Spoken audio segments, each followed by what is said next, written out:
réveil bandaki na katre bipana biso na mesa 21 tango Tata Kimbangu Simon. Écoutez-moi, Tata Kimbangu Simon biso to bandi mouvement pentecôtiste na l'arrivée de Tata Jacques Vernon. Ngana kansi était réveil comme tel. C'était un moment de l'esprit pour nous siphonner ma kansi ya batu batika maso. Parce que na 68 to yambi Adina Bala. Adina Bala akumaliki biso awo na 68. Autaki na bala. Jésus-Christ est Seigneur, vraiment Seigneur pour l'éternité. Aïe aïe aïe aïe aïe aïe aïe. De s'abonner. Malembe TV près de vous, avec vous, pour vous, de Dieu avec Dieu pour Dieu. La promotion de toute œuvre spirituelle, l'œuvre chrétienne, c'est nous. Jésus, Papa Bano, mon batelia solo, ezalide yo ya ya e. Na nyonso yo kosala wana mokili ya seo moninga nanga. Merci pour la bukuma na biro nanga. Ezali solo, ngai nalingaka te kumona na ntango nyonso na bililingi, mais c'est une occasion lelo. Alors baoyo nyonso bazali kumona nga nazali kupesa bino mbote na ngai ya bolingo oyo Nzambe alingilaki biso kati na Kristo Yesu. Tika bolamu oyo Nzambe abongiseli ngai na zone ya lelo ezala pe mpona bino nyonso bozali kumona ngai. Nga nakanisi lisolo oyo ezali lisolo moko ya molai ya monene koki kosalama na minite mokete. Ngai nabutami na 1930 le 13 mai 1930. Alors ezalaki mouvement ya réveil, un mouvement de l'esprit saint. Réveil bandaki na kati na bipana na biso na mesa 21 ntango Tata Kimbangu Simon. Écoutez-moi, Tata Kimbangu Simon, Nzambe atondisaki na molimo. Il était chrétien, fidèle. Mipesaki pa na Nzambe. Nzambe atondisaki na molimo, azwaki don de l'esprit.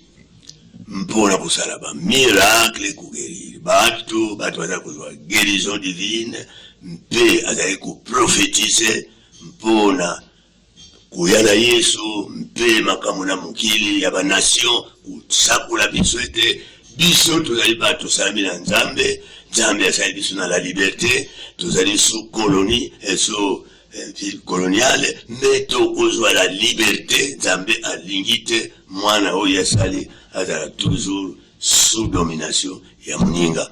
Donc alobaki makambo minene, mpe molimo na Nzambe ezalaki kusala ngai bankoko na nga bazalaki rempli du Saint-Esprit, mpe bakangamaki, mpe babwakaki bango ne Yosue kuna na zamba ya forêt équatoriale, bakufaki kuna.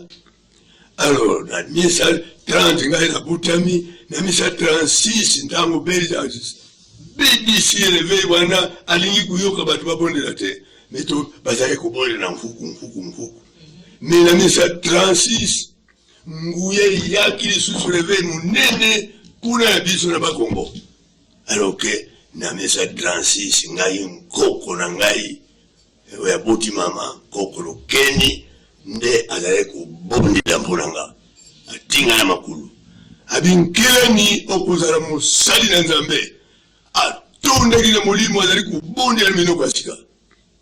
Nazalaki mwana moke ne à 30 à 36 nazalaki peut-être 5 ans, mais nakubusa na te ti lelo nayebi ndenge avandisanga na makulu na ye ndenge aza kubondela.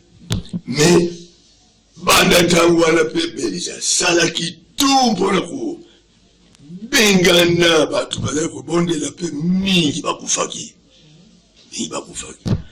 Alors na 60 ntango tozwi indépendance, pardon, ntango tozali koluka indépendance banda 50 53, 54, 55, ngana zalaki jeune ya bako. Jeune ya bako. Mais les zalaki chrétiens, puis tout ça, bon de l'important pour la souveraineté à Congo. Alors, tant que bon de l'indingo anana nkuku, secrètement sur Bakangiyo, il faut babu mayo ou bien babu akayo na forêt équatoriale. Alors, Zambia Saraki a battu la Kibiso, qui non na 60 besoin souveraineté et a pays na biso. N'entango wana, tozui souveraineté, tozui insinani sitati na biso ya Congo, un peu que la liberté des cultes. Tant tout soit que la liberté des cultes, c'est comme on doit bon parce que c'est un état laïque, on doit être libre. Mais les lois n'ont pas encore mis ça na zamba kuna ya forêt équatoriale zongi parce que c'est la liberté. Tout ça qui est sous-colonial et pas belge. Tant que belge va écouter roi Baudouin écouter biso pesa biso la liberté. Alors baoye balutaki na zamba bakangamaki mpona kubondela nzambe bayaki oncle nanga nkoko nanga plutôt ayikusimaka na luboko alibingelani tango ekoki nde epesaki ngai nzela mpona kokende kudémissionne na mosala esikala za mosala na démissionne nalobi j'ai pas servi le Seigneur banda na 60 ti tobandi kuteya soki nzambe abyangi yo ata ekosala ndenge nini ye moko azali compatissant ye moko akotambola elongo na mpasi na yo na minioko na yo ezali facile te mon fils nazalaki kosala na société ndenge nalobaki ete nazalaki na laboratoire pharmaceutique tolungwi na ville awa na ini Congo toke kubanda laboratoire monene kuna na kitambo pene na Chanik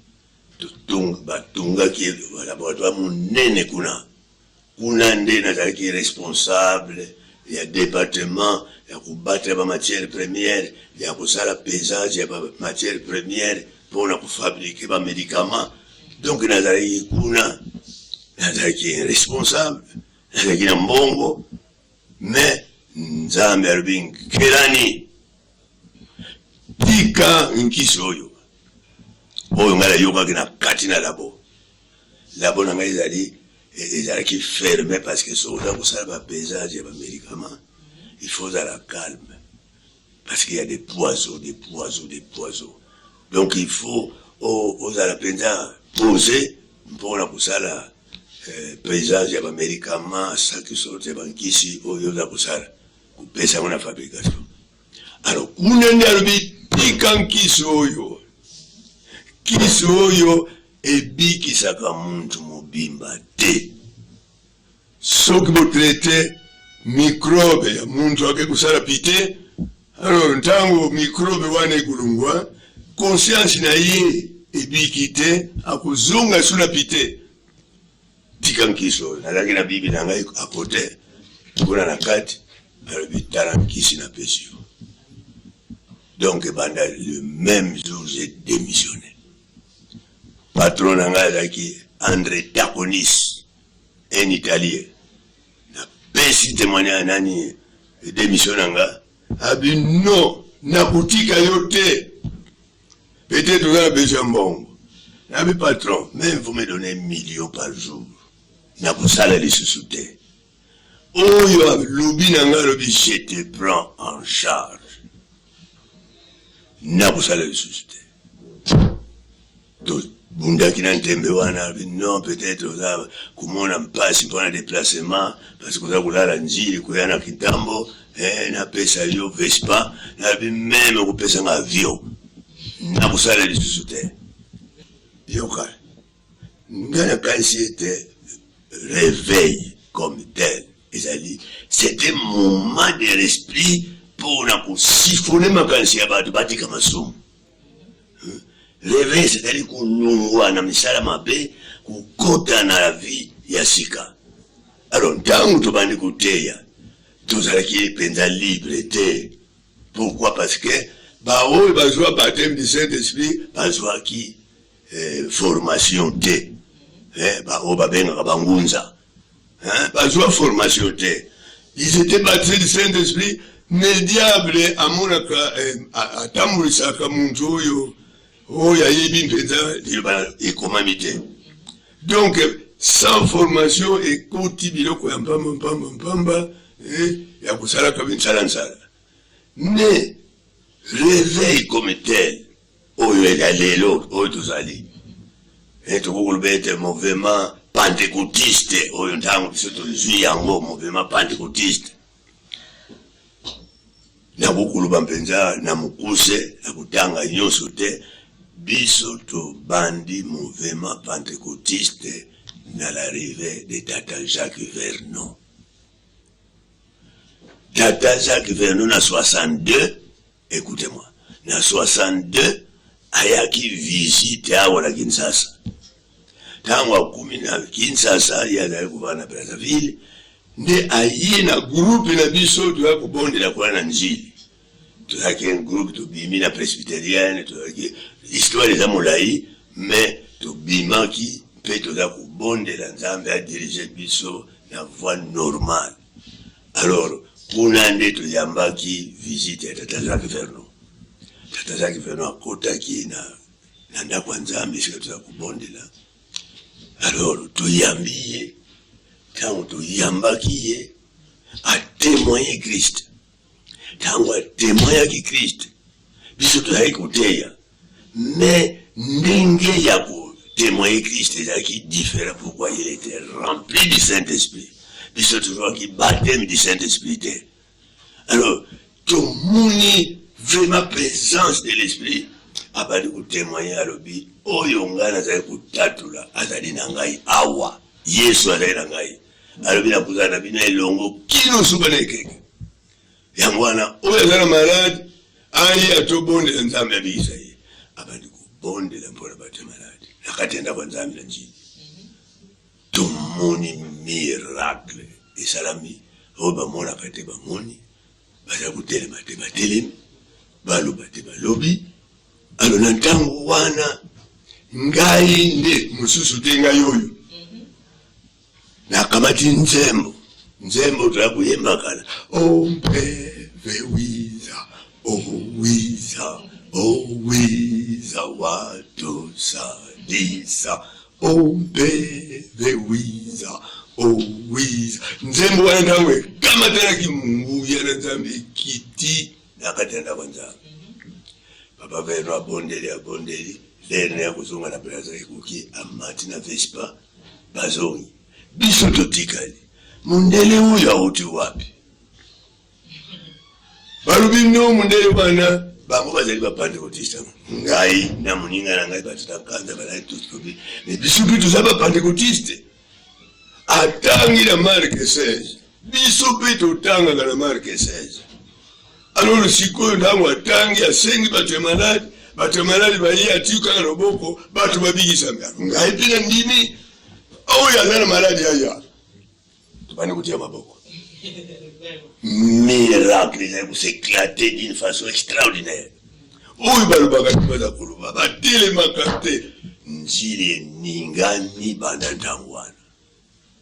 Alors ntango wana tozwaki décision ya kubengisa Tata Jacques Vernon azala na biso elongo mpona kodirige biso na mouvement pentecôtiste.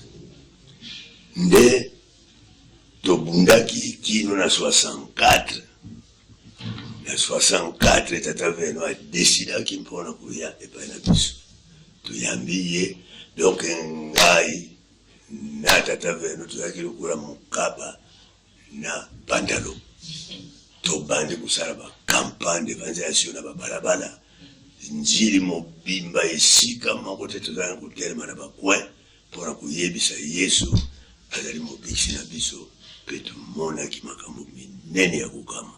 Alors na ntango wana nde banda ntango wana tobandi Église évangélique de Pentecôte au Congo oyo lelo toza kobenga Assemblée de Dieu. Assemblée de Dieu de la République du Congo et bandaki Église évangélique de Pentecôte au Congo. Nde yango toujours qui personnalité juridique pe tubandi kusala alors que tata veno azaki notre missionnaire biso tozalaki na kati ya bureau ya mission ngai na passe mambo oyo azana na Kasavubu passe mambo na ngai tozalaki attaché na tata veno pour la vision missionnaire to même témoignage pentecôtisme de ngai na 65 isanga batindi ngai na kina bakongo ndelake kubanda mouvement pentecôtiste na bakongo mpe tata mambo atindie na bolobo alors que tango tobandi kosala ndenge wana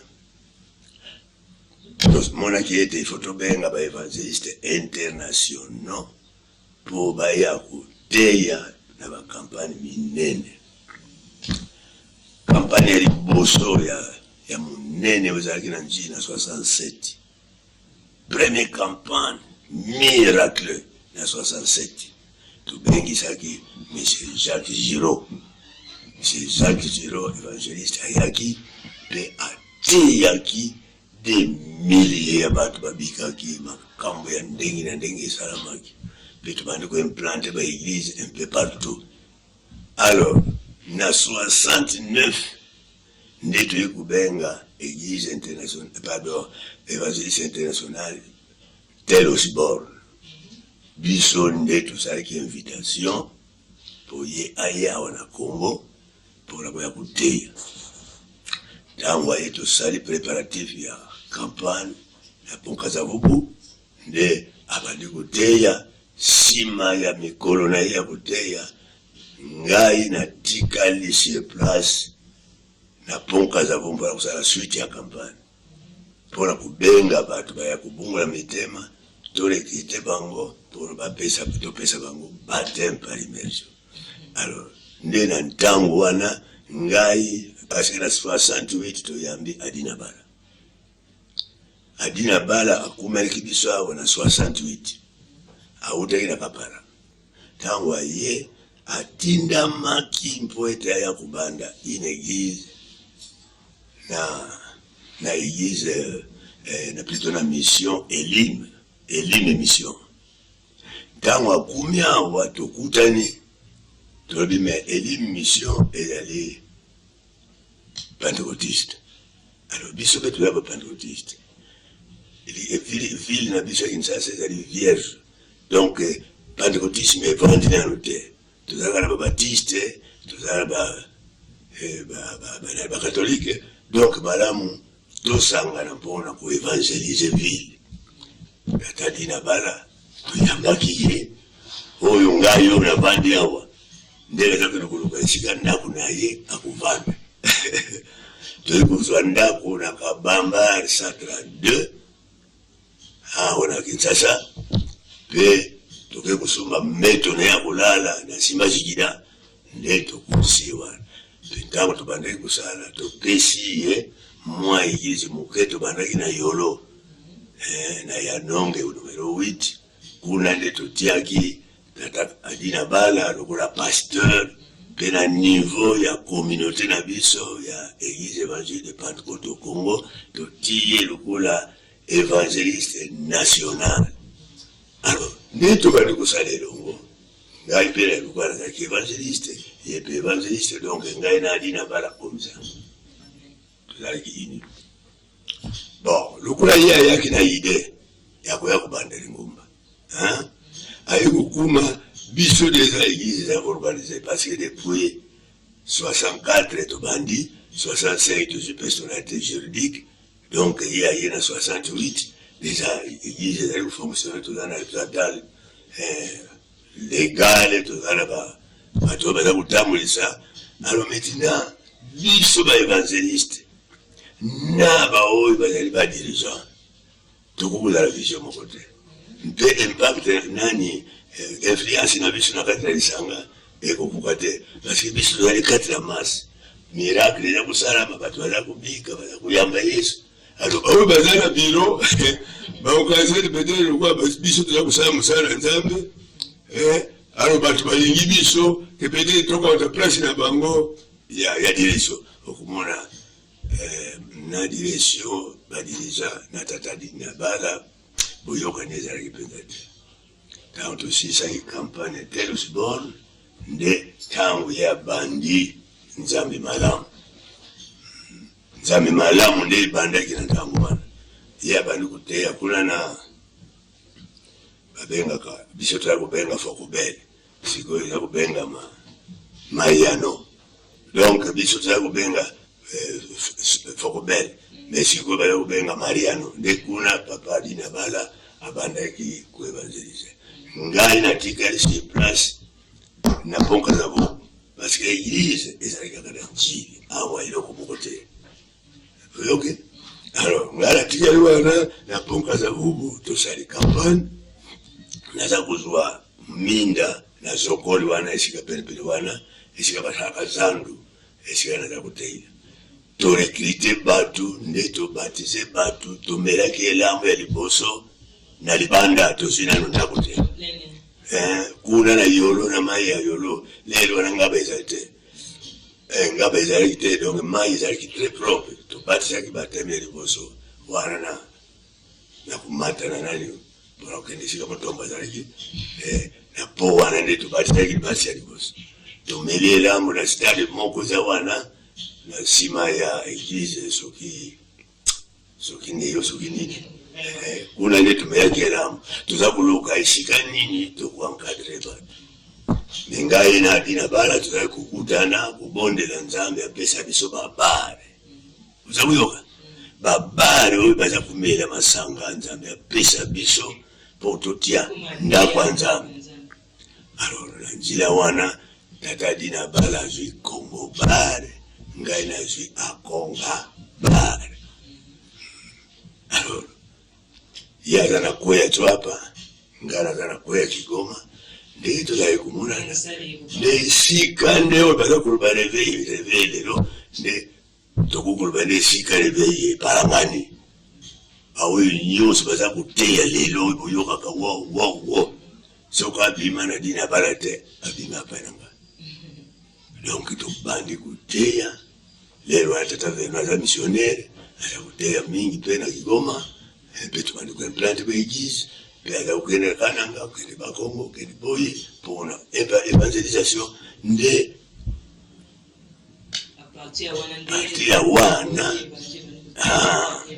ba groupe de prière salami ba ministère indépendant salami pe takandenge wana ti ndenge tozali boye ngai ba bima oyo boza kumona bima église ya bima nde muntu abandi yango azali mwana oyo ngana batizaki Manda Jean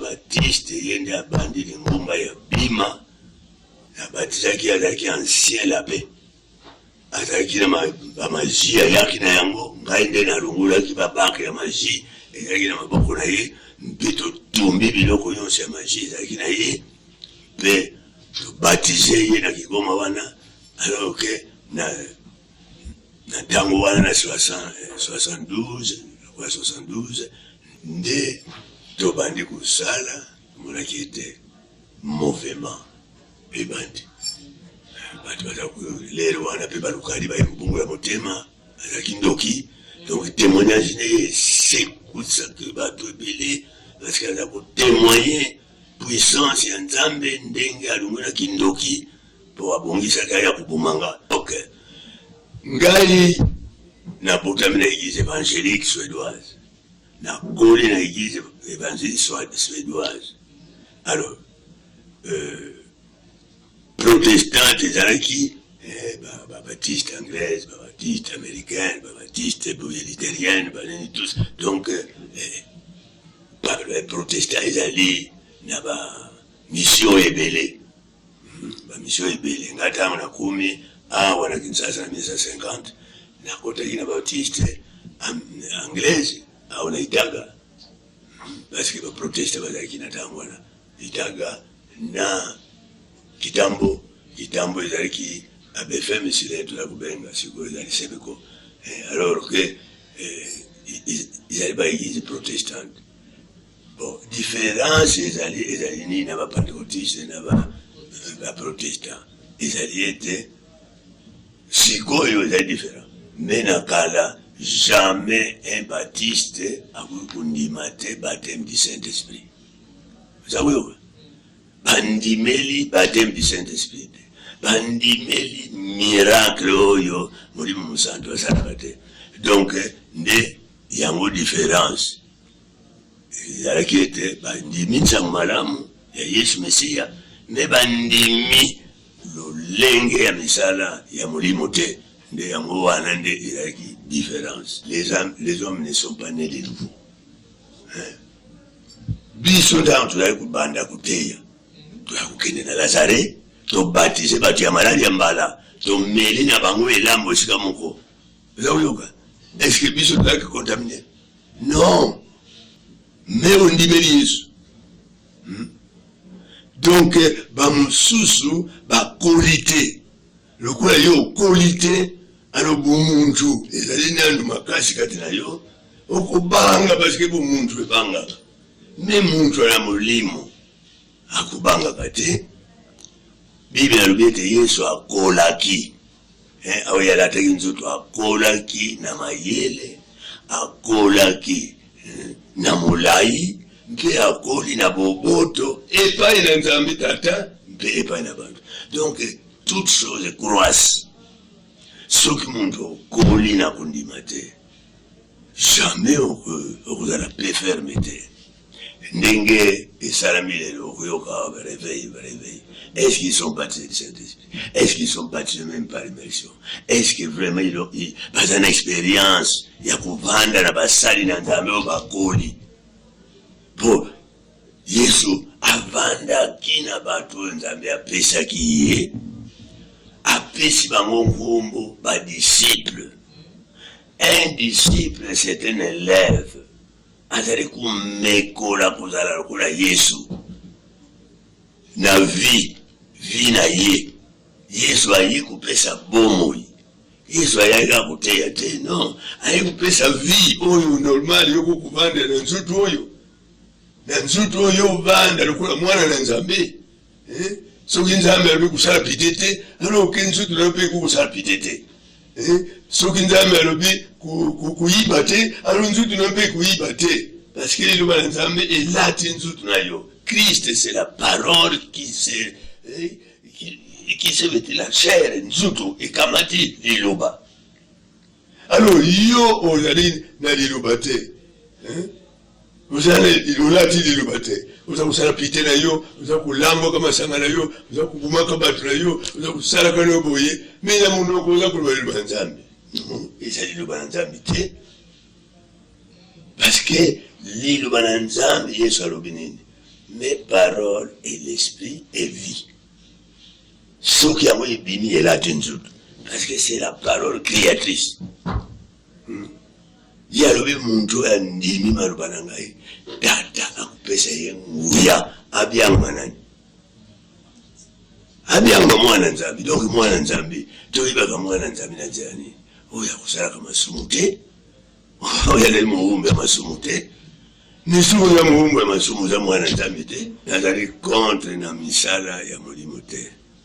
Molimo asala kandenge ya lingi. Kasi ndenga ina bianga mepa na Yesu.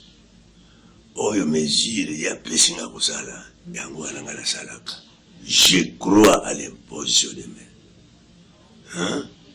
Parce qu'il y a des milliers ya batu babiki sami na ministère. Oyo natima boko na nkumbu na Yesu. Na maladi ya ndenge nyonso bango babiki. So bamususu batinda mimpo na ko bimisa soki biloko nini na ndenge nini wanangana ni. Nazali pe kutia contre te parce que mutu a bien ami na mesure na ye. Mais moi je peux pas na kusala tempo mususu kuna na kusala boye alonga ina change oyo ngana zwaki non. Musambisa na Kristo. Likambo mususu na lina loba ezali boye. Tanto bandi mouvement pentecôtiste awa bana mususu ba missionnaire plutôt ba évangéliste mingi ba yaki ba mayeshi ba nini tu ba écouter ya 4 jours ala écouter en français ba écouter en anglais sikoyo ba mususu bana mususu après 4 jours yepe s'adapter na mateyo ya bawe baza kuteya akumi pasteur akumi revera bon muntu ndenge wana asumi mbunda asumi ba muziki to batu batondi muntu wana kukira kukorije ndini avandi lomona bateyi na ba pasteur te azalaki même monter ko dimanche te même diacre na église te même kutu nini te même choriste te na kati église locale akumi bishop akumi prophète akumi okire kukorije ndini batu batondi di mbongo pe tondi pa muntu alizwe bantu obaza kupeshe ba mbongo pe ayiba ni meme na batu ya leta iyo muntu okota klasi te okudulu baneni yamwala nde biso tovandi toza kudala ngana ndimi ete nzambe ya benginga siko 5 ans je suis au ministère du temple nakuli kumikumisa te mais Dieu est avec moi neza kuanvie ata iloko mokote ete na changer ministère nani non nzambe azana ngailongo bisika nyonso ngana zali kuvanda oya yoki luba azali kuzwa changement na mentalité na ye c'est ça le miracle kuleka miracle yonso muntu abutame kubuta masika muntu abungwani abandi kubanga nzambe abandi kusala oyo muninga na ye akuye kusepela c'est ça le miracle Bible alobi oya kuti katina Christ il devient une nouvelle créature okuye kusala miracle okuye kusala soki nini mais soki yo bongo mutima te okene lola te nde akukamataka baoyo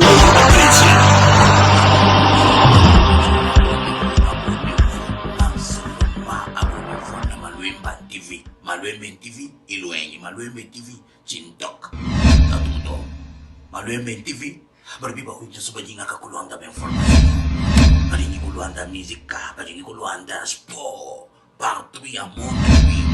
Abonnez-vous Tatuto, je suis là pour vous dire à tout le monde, à tous les fanatiques, abonnez-vous massivement na Maluemba TV, Maluemba TV, no, Maluemba Nako, Maluemba TV, naza yanko Luemba TV, mosi, naza kusabone. Bon.